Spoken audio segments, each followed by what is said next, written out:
একটা big match খেলতে গেলে, একটা সেমিফাইনাল ম্যাচ খেলতে গেলে একটু চাপে থাকতেই হয় দলটাকে। আমাদের টিমটা জয়ী হওয়ার জন্য আপ্রাণ চেষ্টা করবে, ইনশাল্লাহ আমরা জয়ী হবে ইনশাল্লাহ। হ্যাঁ, ইন্ডিয়া সম্বন্ধে আমাদের ধারণাটা প্রচুর।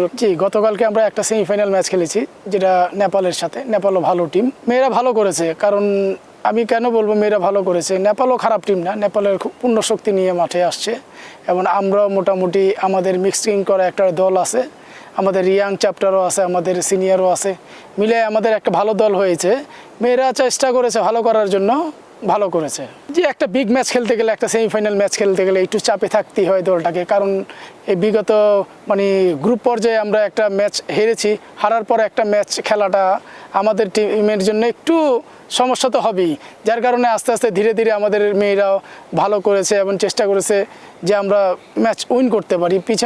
যার কারণে পিছিয়ে থাকার পরেও আমাদের মেয়েরা জয়ী হয়েছে। হ্যাঁ, ইন্ডিয়া সম্বন্ধে আমাদের ধারণাটা প্রচুর। কারণ আমরা সবসময় ইন্ডিয়ার সাথে খেলি এবং এক্সাইটেড মনে করি ইন্ডিয়ার সাথে খেলাটা। এবং আমরা গ্রুপ পর্যায়ে খেলেছি, সেই ম্যাচ আমাদের মেয়েরা লস করেছে।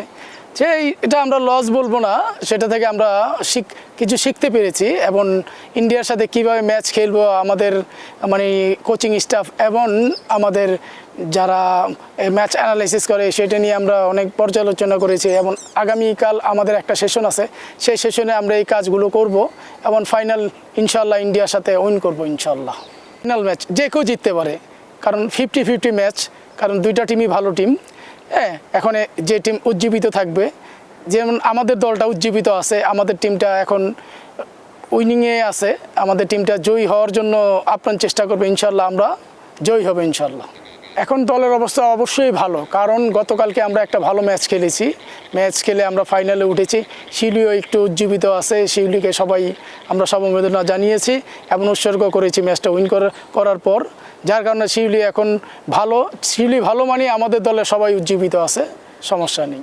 আমাদের দলে তেমন একটা ইনজুরি নেই, শুধু একমাত্র মনিকা গতকালকে ম্যাচের মধ্যে একটু ব্যথা পেয়েছে, তাকে অবজারভেশনে রেখেছি এবং ফিজিও দ্বারা তাকে সুস্থতা করার জন্য সে আপ্রাণ চেষ্টা করছে। এবং আগামীকাল সে ট্রেনিং সেশনে যদি অংশগ্রহণ করে তাহলে বোঝা যাবে সে ভালো আছে।